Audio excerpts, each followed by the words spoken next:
Tvameva mata cha pita tvameva bandhusha sakha tvameva vidyam dravinam tvameva sarvamam deva deva. Om Guru Brahma Guru Vishnu Guru Devo Maheshwara Guru Sakshat Parabrahma Tasmai Shri Gurave Namaha. Om Tat Sat, Om Tat Sat, Om Tat Sat. Hari Hari Hari Om.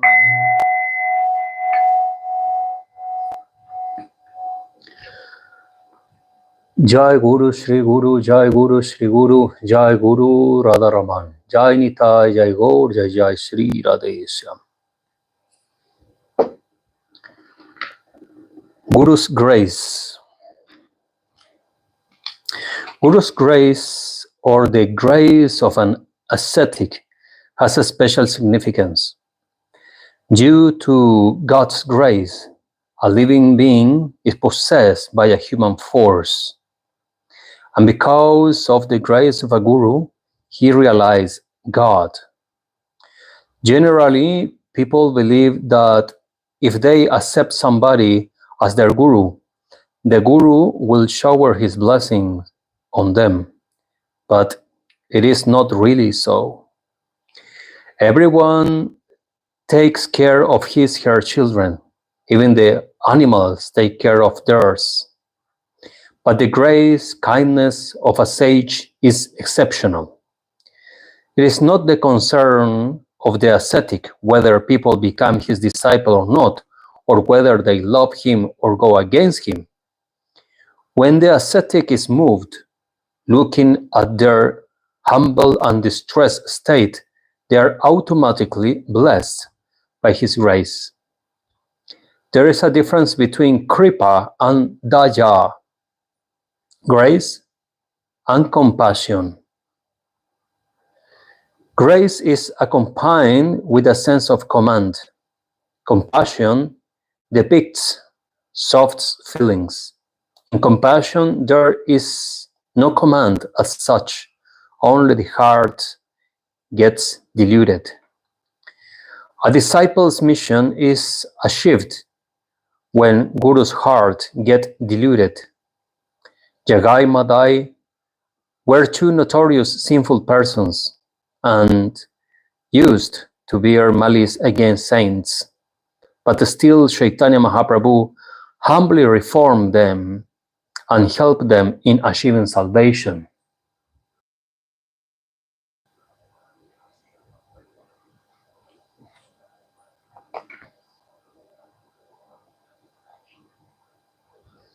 The saints is compassionate to everyone. The saint is compassionate to everyone, but only the inquisitive aspirant who is genuinely keen to know the essence of Almighty can be benefit with their kindness. In reality, the one who is devoted toward his goal with thirst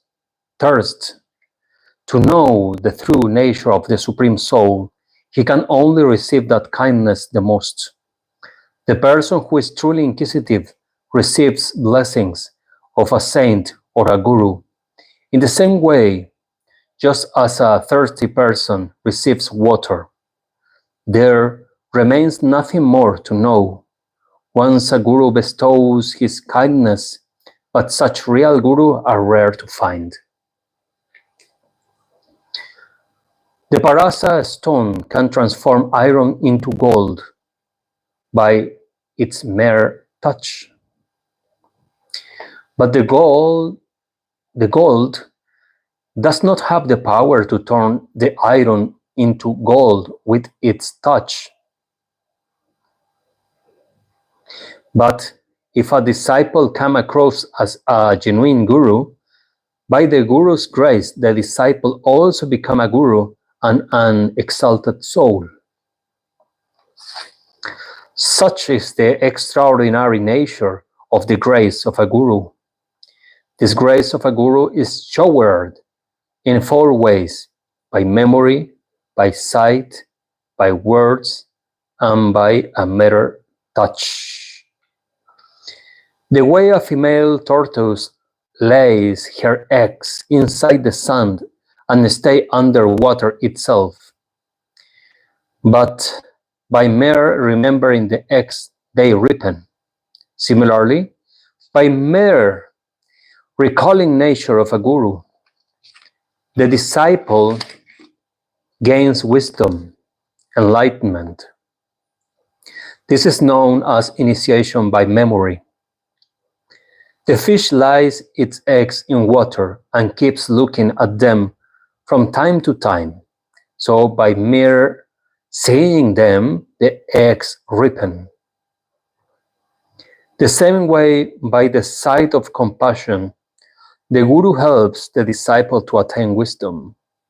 This is called initiation by sight. A curari sparrow bird lays her eggs on earth, but keeps flying in the air with her particular noise, and through that the eggs ripen. So the guru, with his profound words, helps the disciple to gain knowledge. This is called initiation by words. The peahen sits on her eggs, and as a result the egg ripen. In the same manner, by the mere touch of a guru, the disciple attains salvation. This is known as initiation by touch. By God's grace, the human body is gift, but it is up to the human being whether to go to heaven or hell, or to achieve salvation. But by the grace of a guru or a saint, a person does not go to heaven or hell, but he attains salvation. A fraud guru can't do anything for the welfare of his disciples. Formal initiation does not enable a disciple to receive guru's grace. It is not that after making a disciple only, the real gurus or the saints shower their blessings. Their compassion is natural, self-evident. If someone makes sun as his ideal deity, the sun, then the sun will spread its light. It is not so. It is the nature of the sun to spread its light, whether people use it or not. Similarly, a saint's and guru's compassion is self-evident and natural. The one who accepts it is gained by it, and the one who has inclination for it loses it. This inclination for it loses it. If it is raining and you put a utensil, it fills up with water. But if the utensil is kept upside down, it stays empty. So the one who is capable enough to feel the greatness and grace of a sage gains. The rainfall is the same everywhere, but it depends on the seed, what fruit it will produce. In this manner, the grace of God, the gurus and saints, is uniform for everyone, and it is up to the individuals the way they utilize it. The significance of guru's teaching. When a person makes a guru, it does not mean that by doing that he will achieve salvation.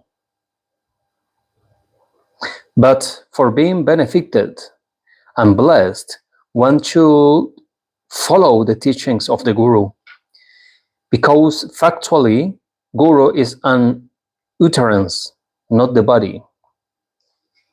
A guru is not the body, and the body cannot be called a guru. Srimad Bhagavatam 11:17-27. Therefore, a guru is immortal. If the guru dies, how will he lead the disciple to salvation? the body had been called mean. If someone regards someone's body as guru, then it is sinful and mean like Kalanemi. This is the reason why it is a sin to regard a guru as a body and a body as a guru. This is evident in the character of Saint Ekanathaji. According to spiritual texts, first one goes for a pilgrimage, then he indulges in worship, and thereafter is endowed with wisdom. But it was just the other way around in the life of Ekanatji. He was first enlightened, then he worshipped, and then was allowed to get on pilgrimage by his guru. During his pilgrimage, a Brahmana from his village, Paitana, went to his guru in Devarga and said, Maharaj, your disciple Ekanatha's grandparents are very old and keep on crying remembering him. Guruji was surprised that even after staying with him for so many years, Ekanath never mentioned about his grandparents. One second. Just 1 second. Sri Radheshyam Mayonita Radheshyam Japo Hare Krishna Hare Ram.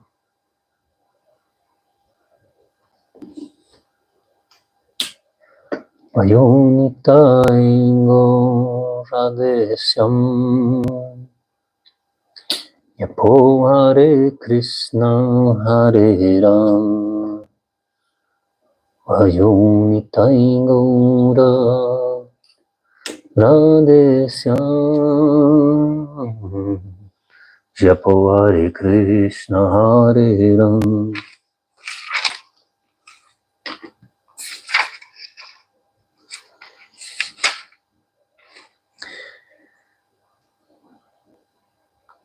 Then he gave a letter to the Brahmana to give it to Ekanath. When he will reach Paitana during his pilgrimage, as the Guru was confident that just because he had told Ekanath, he will definitely come to Paitana, the Brahmana went away with the letter. When Ekanathji reached Paitana, he stayed outside the village and didn't go to meet his grandparents. Seeing Ekanathji, the Brahmana recognized him and took his grandfather to meet Ekanathji. Incidentally, they met him on the way. The grandfather spoke affectionately and handed over the Guru's letter to him. Ekanathji was overwhelmed. He spread a cloth on the floor, kept the letter on it, took around it, bent down in front of it with respect. Inside it was written, Ekanath, you stay there only.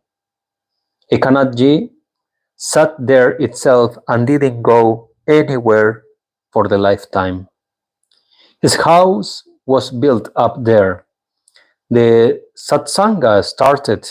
His grandparents started staying with him. Then he never went to meet even his guru. Think about it. Is guru the body or an utterance? When his Guruji passed away, he said, if the Guru dies and the disciple laments, what knowledge did he gain? It means the Guru never dies. He is immortal, and the disciple never cries and laments. The kind of devotion Ekanathji had for his Guru is very rare to see in any other saint. The commentary he wrote in Marathi on the 11th section of Srimad Bhagavata.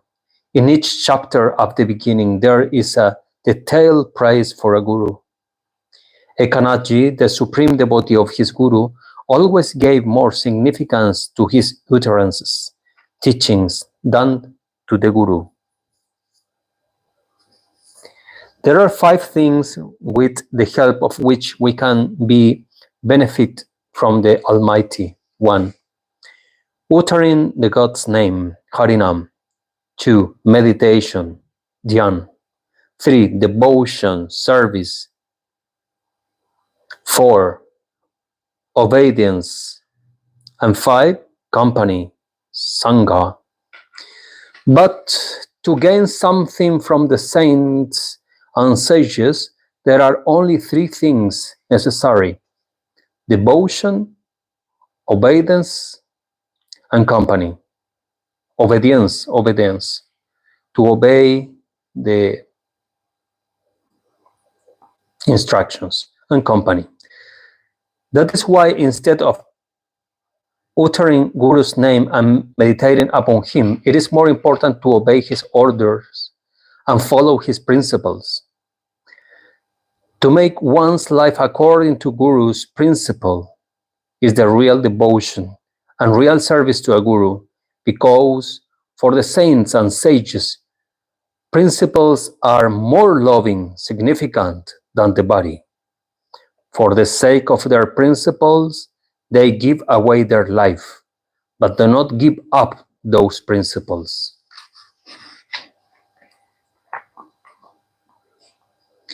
A Guru is the reality, truth, and not the body. That is why a true Guru teaches the disciple to worship God and not himself.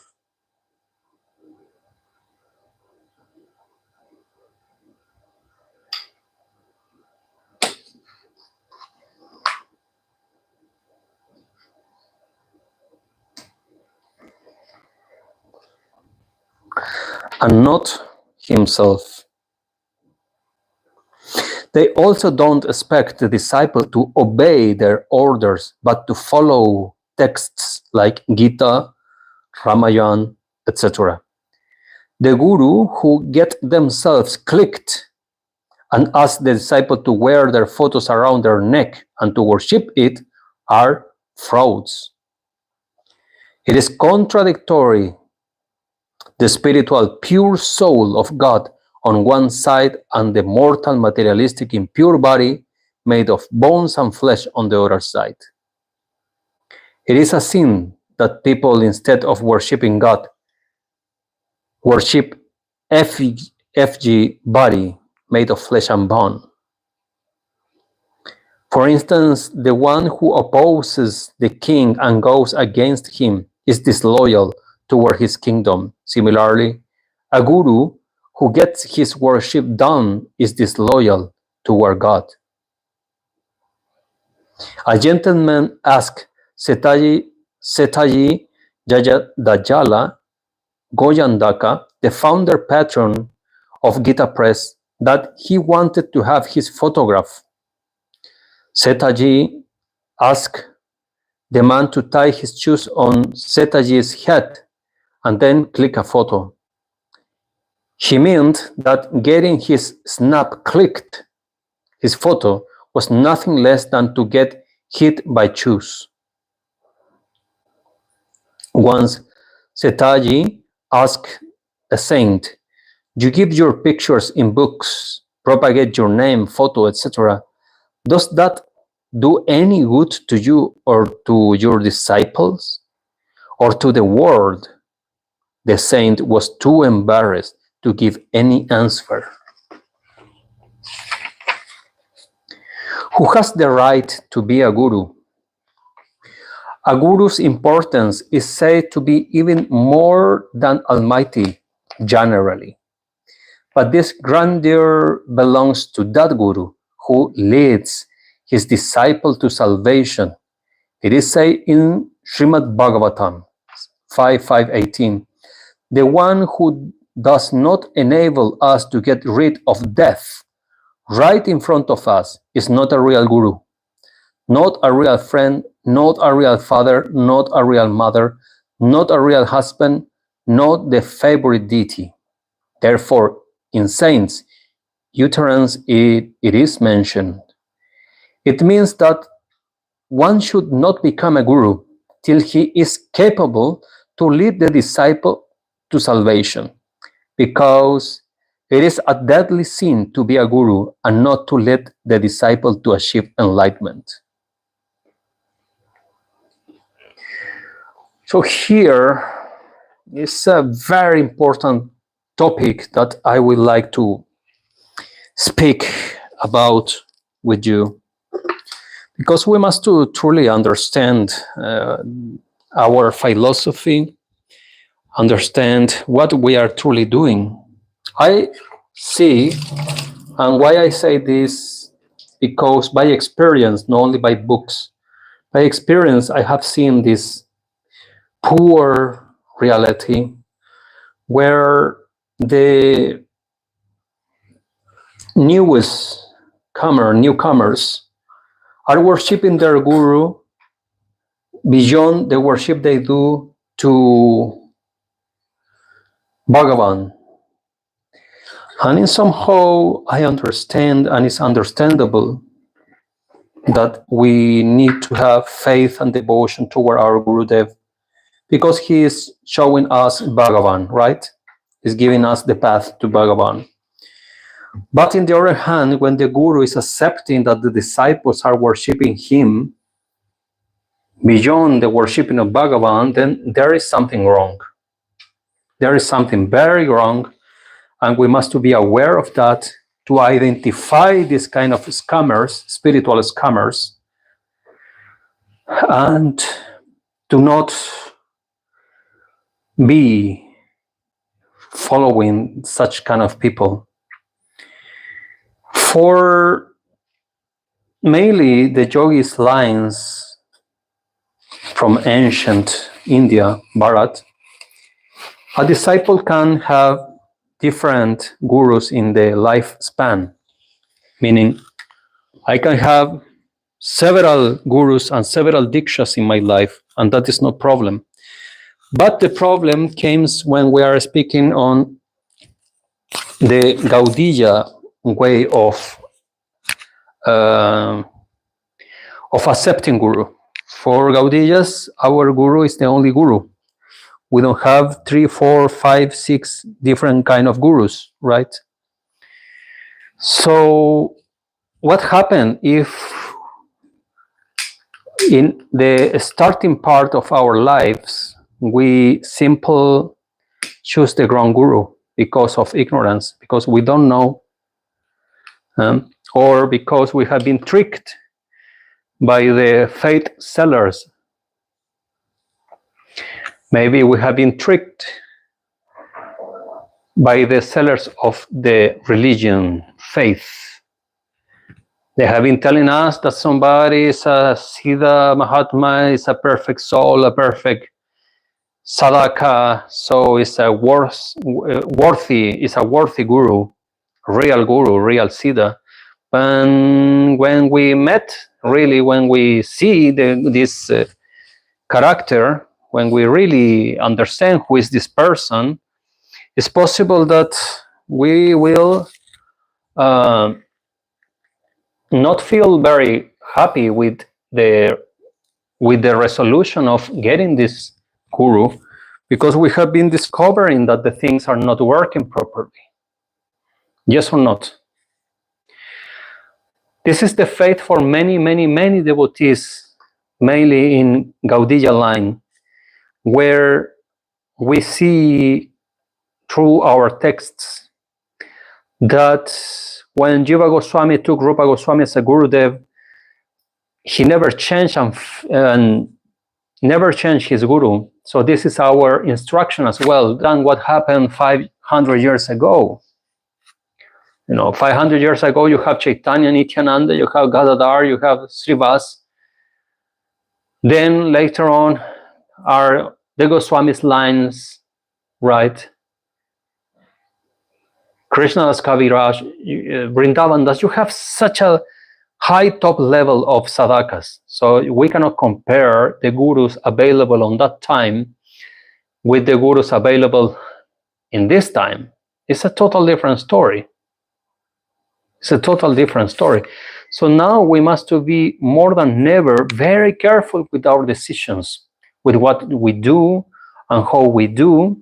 And if we are following a spiritual master, and the spiritual master basically is not doing the right thing, it's not leading you to God, to Bhagavan, but it's leading you whatever place he is stuck in, then it's not a sin to find shelter in somebody who is more capable or more realized. The main problem is that many of the sadhakas and expert sadhakas, when they start seeing the things that are not matching with the real siddha or a real Mahatma, they start lying themselves in order to not face the truth, in order to not face the fail. I have been given diksha by such a person who is not really showing the signs of a siddha or a spiritual master. So what to do that there? What to do there? Basically, based on the shastras, on yoga and diksha, you can go and take diksha to a different guru who is superior. This is the case of Sri Vijay Krishna Goswami. And I will repeat one more time. I am a follower of Gauranga Mahaprabhu. I am a devotee of Nitai, right? And I do believe the Gaudiya Siddhanta, the Gaudiya philosophy, 100%. But I also believe that the times have been changing a little bit. From mystical figures now are only religious people just repeating what they hear. Not truly Siddha Mahatmas as we saw in the last 100 years ago, were the last Siddha Mahatmas. Gaurakishore Baba, Jagannath Baba, Radharaman Sharandas Dev, Om Karnat, were Ramakrishna, were many Siddhas from different lines, different sampradayas, different philosophical point of view, all Mahatmas who gave their life to Bhagavan. All are worth of being worshipped and respect.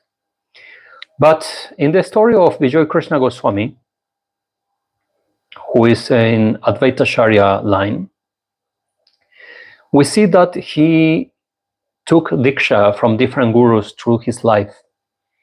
Even he attempted to get diksha from Ramakrishna Paramahamsa, but Ramakrishna said that he's not his guru is somewhere else, if I remember correct the story. But he was very, very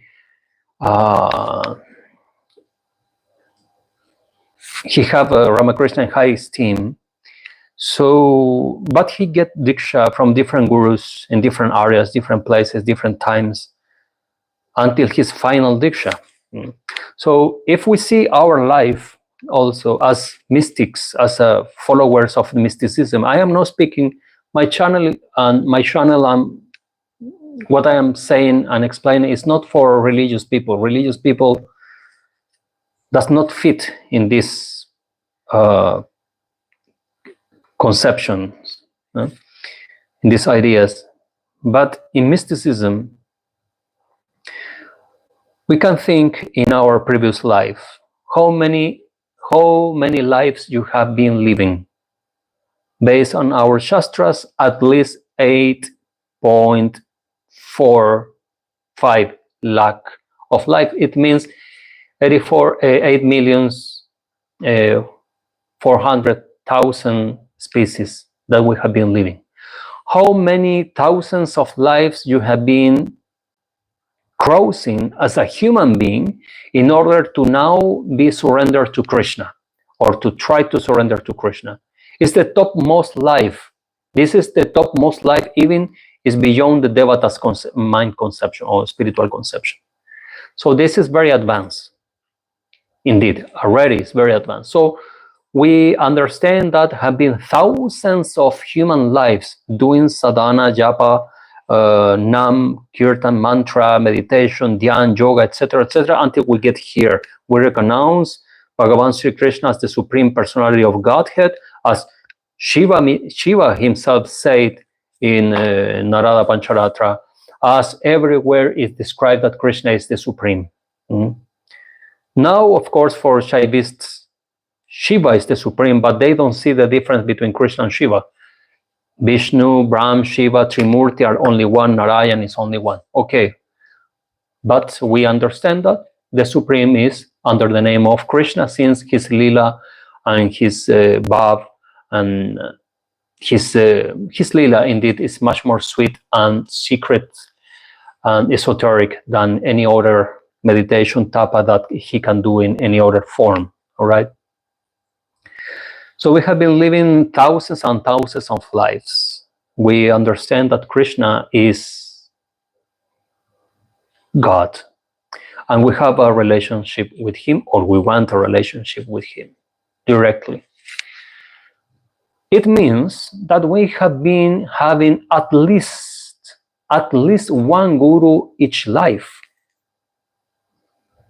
In the guru, in the sense of guru who take the body of a human being, and he have been our Diksha gurus, Shiksha guru.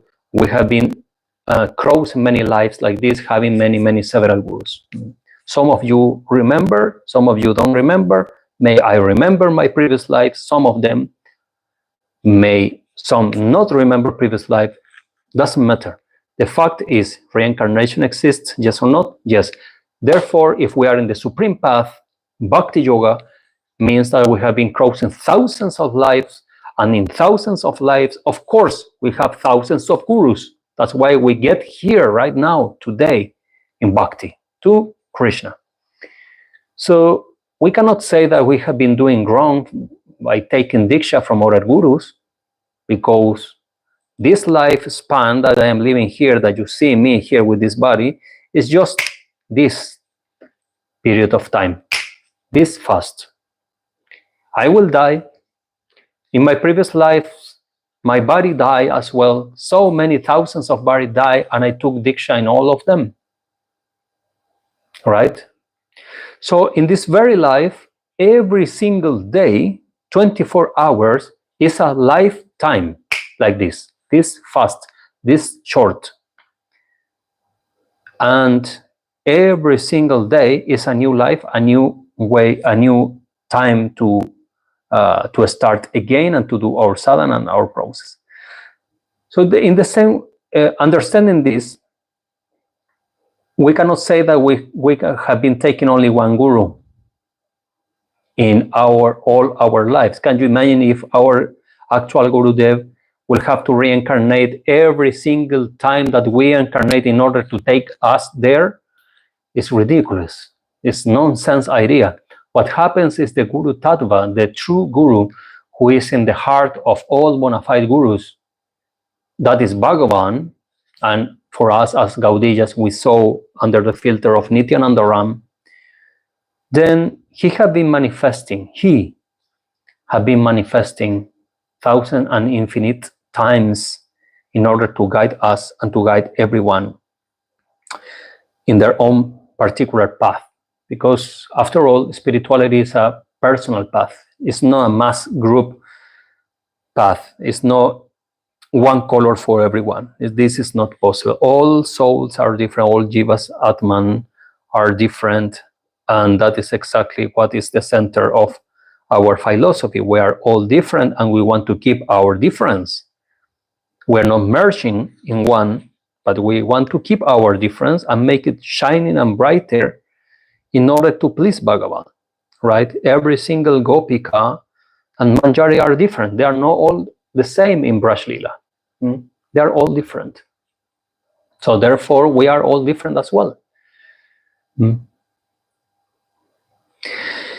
So, going to the original point, if you realize that the actual guru that you have in this life, one of the thousands of millions of gurus you have been meeting in this life or in the previous life is not the right one due to your spiritual progress. It's not incorrect, it's correct that you can move forward. Can you imagine if I will not move forward 25 years ago, I will still thinking till today that Sankirtan means to sell agarbati, incense sticks, to sell breath, and to sell books for collecting money. This will be my poor conception of what Sankirtan is. So did I make anything wrong on leaving that path and to take the Gaudiya Vaishnavism as explained and give by Gauranga Nitai? I did something wrong? Absolutely not. I did everything right in order to get here and to get to some of the most esoteric sects inside Gaudiya, the Radharaman Sharandas Dev Parivar. Such a power. So I have the rights to do that because I want to achieve Krishna. I want to achieve the maximum perfection I can in this lifetime, and by Kripa of Nitai it will happen. But for that we need truly advanced souls who will be with us, supporting us. And as we read in the book here in this text, the Guru is not just present in the body. The Guru is an eternal energy, an eternal tattva that is with the disciple who is worth disciple, who is a real disciple, who want to really progress and do the effort and to study and to concentrate, to do the sadhan, etc. So the Guru Dev will be there, present for you as well. Is present for me, is present for you. If you want, Guru Dev will be there. Our Nityananda Ram will be there, present, fully, 100% present in our path. So the body of the Guru is just a temporary thing and is external. Otherwise, all the Gurus will have the same face and everybody is different. They're born in different places, different countries, etc. So the Guru Tattva is a force that is in the heart of the pure sadhakas. By the will and wish of Bhagavan, the Guru Tattva is manifesting their heart and they can guide others to liberation. And when we speak liberation, we take as a holistic idea. Liberation for me is to get out of Maya and to go in Braj Lila. For others, liberation will be to get out of Maya and to go to Nirvana. For others, is to go to Parabrahman or go to Vaikunthas or go to celestial planets. Liberation is different for each line of yoga. Each yogi has their own liberation. For me, liberation is to be able to freely serve the lotus feet of Radha and Krishna.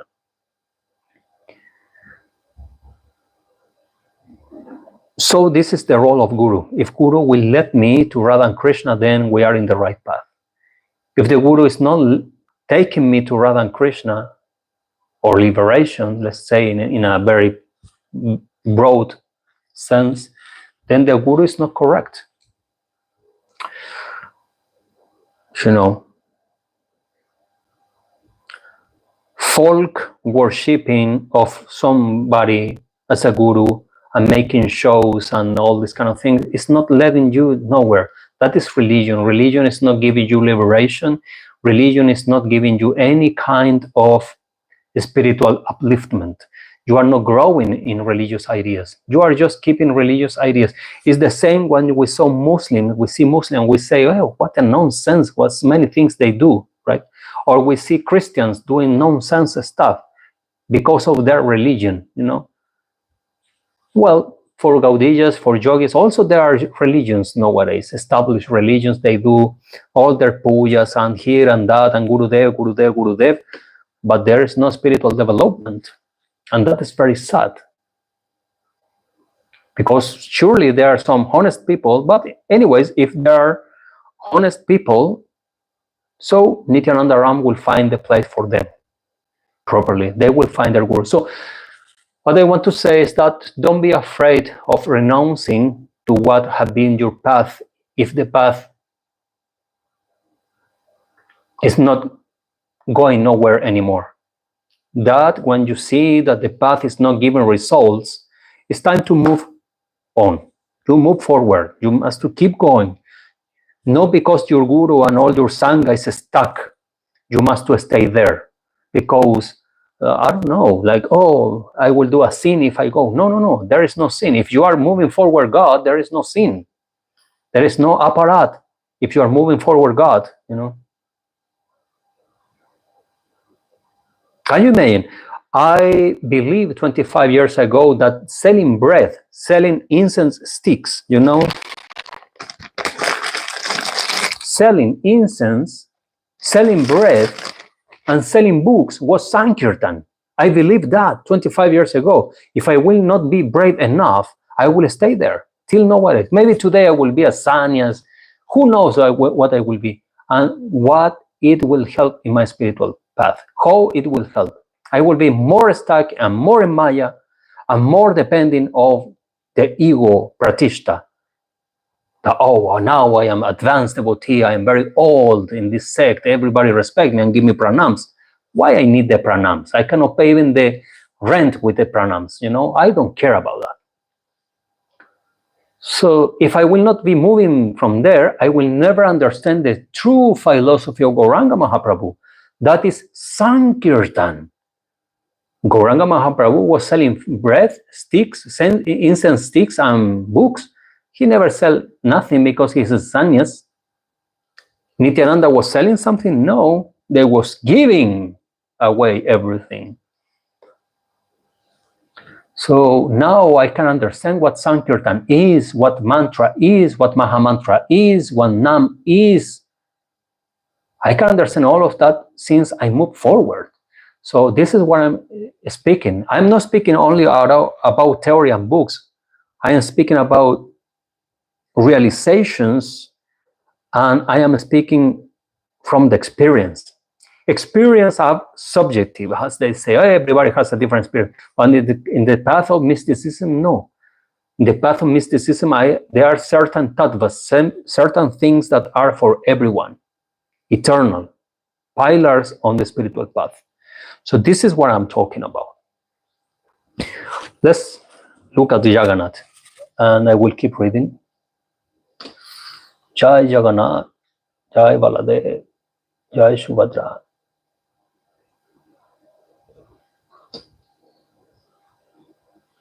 How beautiful. Who has the right to be a guru? A guru's importance is said to be even more than almighty generally, but its grandeur belongs to that guru who leads his disciple to salvation. He goes to hell because a devotee could have gone somewhere else to attain salvation. But by being tied up with that guru as a disciple, he was unable to do that. He was gifted with a human body to be enlightened, but the guru obstructs his way. For instance, a dog enters a house and the head of the family shuts the gate. The dog does not get anything to eat in that house and can't go anywhere else also to get food. Similarly, the condition of a disciple is the same nowadays. The guru is unable to conduct the disciple to attain salvation and also does not let him go anywhere else. And if he tries to do that, he and his disciple threaten him by saying how he can become someone else's disciple. Sri Karapatriji Maharaj used to say that a guru who makes disciples but is unable to lead them to salvation, such a guru is born in the form of a dog, and the disciple becomes the cattle louse who sucks his blood in the next birth. Wow. The way a secretary's fault affects the king. A husband gets affected by his wife's shortcomings. Similarly, a disciple's sin passes onto his guru. The way a wife's faults and vices are owned by her husband, likewise a disciple's collect sins are certainly acquired by the guru. There is a true instance of a saint's early birth. He was the minister of a king. He got free from worldly desires and became a recluse. Many sages came to stay with him. The king started pondering that he should make the secretary his guru and worship God. So he went to him and became his guru, and became his disciple, When the guru, the secretary, passed away, that king was given the seat of his guru and he became a mahanta. After being throned as the chief priest himself, the king began to enjoy sensual pleasures, as that was his old habit. As a result, after death he went to hell. His guru went to heaven, but when the king took a rebirth, the guru also had to be born once again. So then Guruji diverted him toward worship of God and made him his friend, not a disciple. For his whole life, he didn't make any other disciples. This incident proves that one should become a guru only if he may enable his disciple to achieve salvation. Otherwise, he will have to take a second birth along with the disciple in order to lead the disciple to salvation. The modern gurus do not lead their disciples toward God, instead divert them toward themselves. This is a big, very big offense. A human being wants to be absorbed in God, but if he is initiated as a disciple, he gets stuck with the guru. Then how could he reach God? So the guru becomes an obstruction in putting the disciple face to face with God. The genuine guru is the one who supports the disciple to be in front of God, to have faith in God, and to worship God. Hanumanji assists Bibhishan to believe in Lord Rama rather than divert him to himself. The preachers who divert the people to have faith in themselves and to form a relationship with them instead of making them believe in God and be in communion with God commit a deadly sin. So just think in so many sects that the only picture they have in altar is their own guru. This is wrong. In the altar must to be God. Instead of having faith in a person, if one will devotee himself with trust in God, he will gain more, achieve soon, and that too in an extraordinary way. That is why a guru who tries to win disciples' confidence in him, expects him to serve him, ask him to utter his name, meditate upon him, worship him, gives his leftover of food to him, gets his feet washed, take the disciple toward downfall. So one should be cautious about such a guru. We, being a part of God, have an eternal and deep relationship with Him. This connection is self-evident and natural, not artificial, but the link with a guru is not real but false. False, artificial relationship does not lead to salvation but to bondage, because we continue to be tied up with the untruth relations of the world. Ponder over it. If someone ties himself with a guru, is he elevated spiritually, or has he realized the self or God, or has he attained salvation?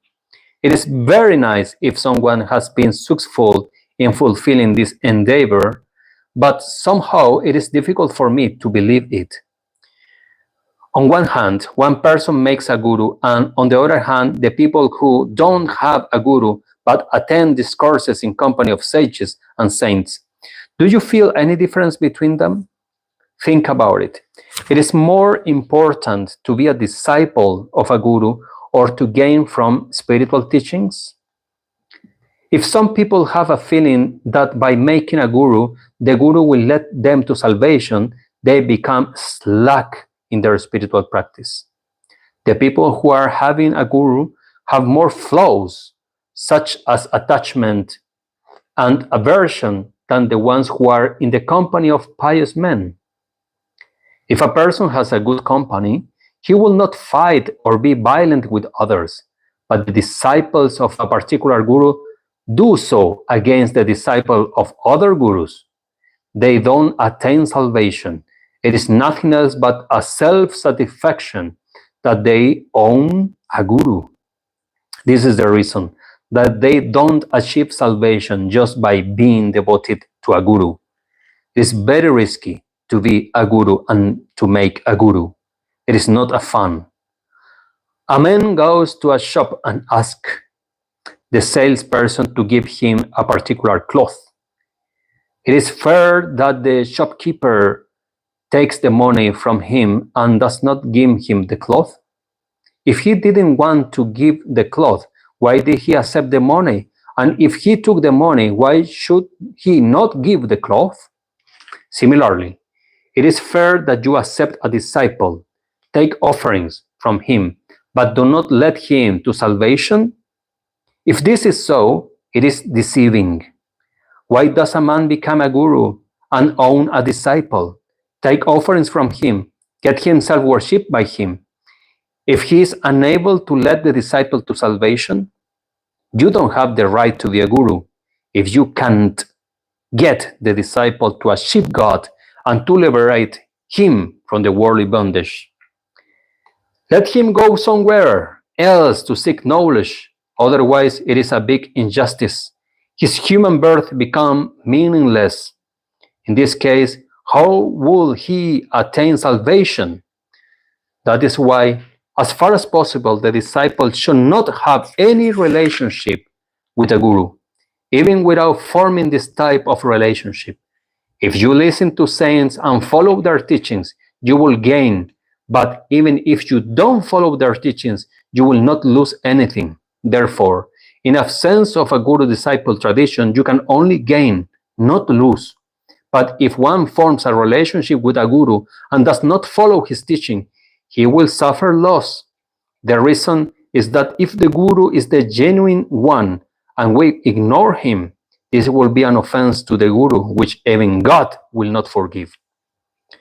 A guru can save us from the destructive anger of Lord Shankaraji. But if the guru gets angry, even Shankaraji will not be able to help us. This is the reason why, with best of efforts and in all the ways, we should not ignore the orders of a guru. Om Guru Brahma Guru Vishnu Guru Devo Maheshwara Guru Sakshat Para Brahma Tasmai Shri Gurave Namaha. Jai Sri Radheshyam. Jai Guru Shri Guru, Jai Guru Shri Guru, Jai Guru Radharaman. Jai Nitai Jai Gaudiya, Jai Sri Radheshyam. Strong, deep, and sharp, very sharp reading today. I hope it will be useful for some jivas out there. Jai Nityananda Ram, Jai Nitai Jai Gaudiya, Jai Sri Radheshyam.